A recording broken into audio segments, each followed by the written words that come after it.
beach, sipping something strong. I got a new girl, she got it going on. We drink all day and party all night. I'm way too gonna have you on my mind.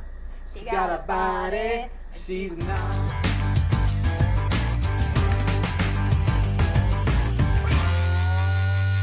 Oh my gosh, you guys, this guy right here wrote that song.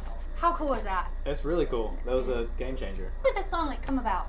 So me and a couple buddies were driving down to Florida, and it was our first night there, and we stopped at one of my favorite spots, a hole in the wall called the Whale's Tail down in Miramar Beach. And I looked at them and I was like, boys, if I go missing, y'all can find me somewhere on a beach. And we were like, oh, that'd be a cool title to write. And so we tried to write it down there, and it didn't make sense, and we were like, man, that's way too cool of an idea to just waste. So we came back to Nashville and ended up meeting up with two guys from LA, Alex Palmer and Dave Kuncio. Yeah.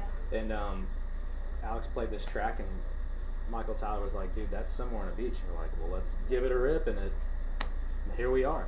2-week #1 song of the year. It's crazy. You know, when I moved to Nashville, I found a different appreciation for the songwriters here in town. I mean, what was it like to know that Dierks Bentley was going to take this song? And not only that, but he took it to #1. It was a very good. That was my first cut ever, so it was like such a special song for me. And I'm a huge Dierks fan. I always have been. And to hear like, hey man, Dierks Bentley cut your song, that alone, I was like, oh my gosh, like this is the greatest thing ever. And then they're like, hey dude, you have the first single, and I was like, this is not real life. And then it went #1, and I was like, this is really not real life. It was crazy. Where were you at when you found out?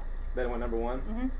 I was at my house with my wife now, was my girlfriend then, and she was upstairs, and I opened up the charts on my laptop right before we went to dinner, and I logged in, and I saw it go #1, and I literally just ran out of the house screaming, like ran out the front door down the street, and I was like, ah!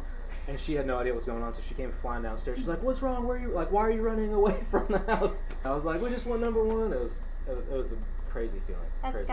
got to be an amazing feeling for a songwriter. It is the mecca for a songwriter to have that feeling, absolutely. Yeah, we're in the green room Feels right good. before Josh gets ready to go on at the Hard Rock stage. What are you most excited about this CMA Fest? I'm excited to get out there and play. I know Dierks is playing downtown tonight at Nissan Stadium, which will be awesome.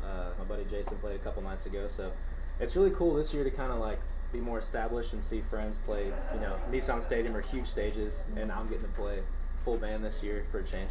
CMA Fest, I mean, it brings a lot of the crazies out. I mean, from everywhere.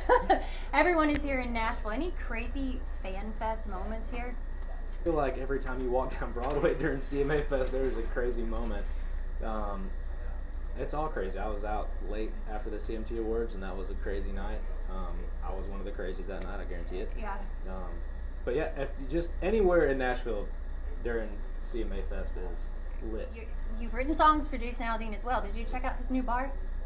That's why I was out late after the awards and CMT Awards. Yeah, I was. We went over there and we broke it in pretty good. Yeah. It is broken in now. I'm gonna tell you what. We had the chance to eat there last night, fans, and for them to have only been open for a week, the food was amazing. Yeah, I didn't have the food, but the alcohol was very refreshing. What are your plans this year? Who are you heading out with? We this year so far we've been out with a bunch of awesome people. Dylan Scott, Easton Corbin, Rodney Atkins. We're heading out with Chris Young here in a month.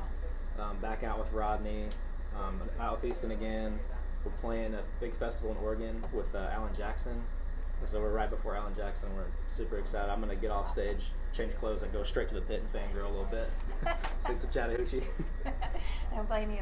Well, you know, you've had the opportunity to open for some amazing acts.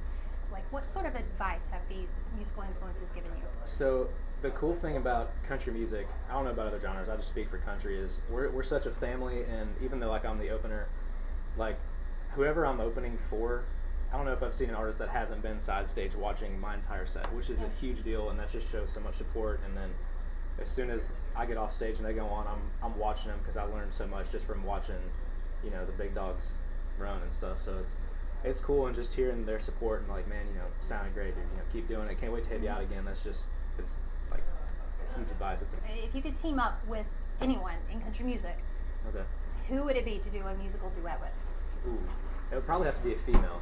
I'm gonna go female on it. I went to high school with Taylor Swift. She's not really country anymore, but she's still doing country duets. So maybe we do a little Hendersonville reunion.